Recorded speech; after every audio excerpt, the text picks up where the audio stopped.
Today we are talking about American academic text structure. Most paragraphs are made up of three parts. You have the topic, which is the subject, that is who or what the paragraph is talking about. Then the main idea, the author's main point. This main point can either be stated directly in a thesis statement, which is most common, or sometimes it could also just be implied or suggested, which means that you will not find a thesis statement.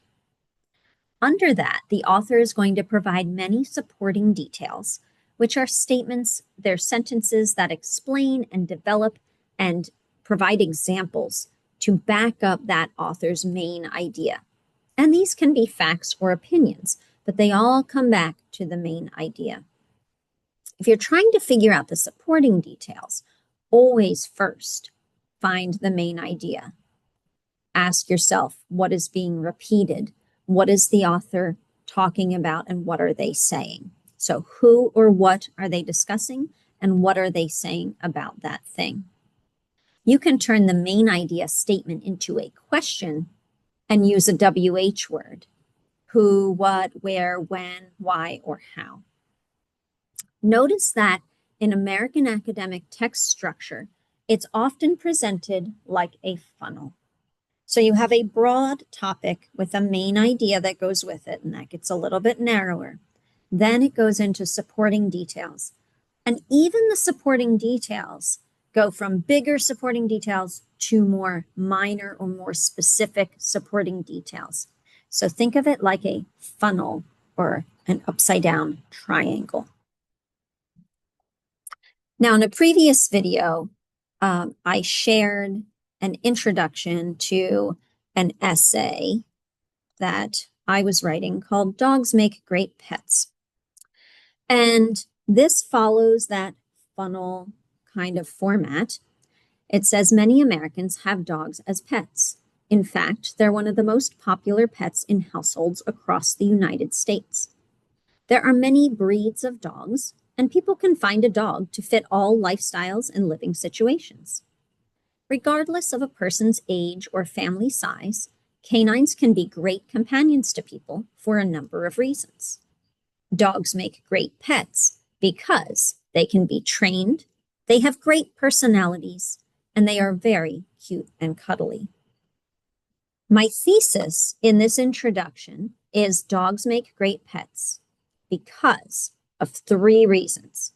They can be trained, they have great personalities, and they are very cute and cuddly.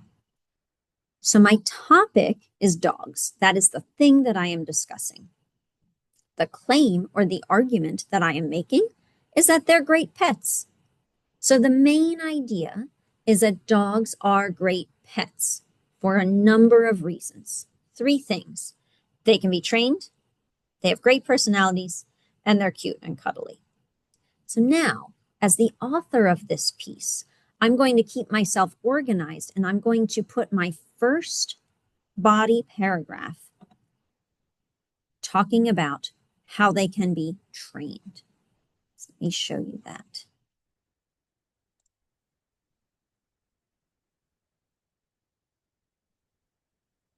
So here's my introduction, repeated again, and now my first body paragraph. The first reason dogs make great pets is because they can be trained to do a variety of tasks. Many household pets can learn simple commands like sit, stay, and roll over. For example, the class mascot, Mara, here's my doggie, will listen to the command sit to receive a treat. In addition to simple commands, dogs have been trained in complex rescue skills to sniff out bombs or save people from the rubble during disasters. For instance, over 300 search and rescue dogs assisted during the 9/11 attacks in New York in 2001. Dogs are intelligent and can learn many skills. So notice in this paragraph, I give a nice signal or transition phrase here, the first reason. So I am clearly telling the reader, here is my first reason that I will be talking about. And I provide a nice topic sentence that says, the first reason dogs make great pets, there's my main idea, is because they can be trained. So this matches up with my thesis statement that offers that as the first reason. Then it goes into some broader statements about how dogs can learn all these different commands. Then it gets very specific and says, for example, this one specific dog, Mara, can sit to get a treat. So it goes from broad idea to more narrow idea. And you'll also notice more transition words being used. For example, so I'm telling you, lots of pets can learn different commands. For example, here's one specific dog. I'm focusing in on one dog, and this is a command that she knows. In addition, so here's another transition. Now I'm adding on an idea. In addition to these simple commands, dogs have been trained for these complex things. And for instance, here is now another specific example of a dog who, or of dogs who have saved people. So here's a specific incident. And it goes into how over 300 search and rescue dogs helped people during the 9/11 attacks.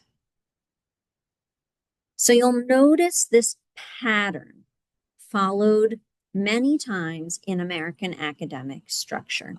So as you read or as you write, pay attention to these patterns.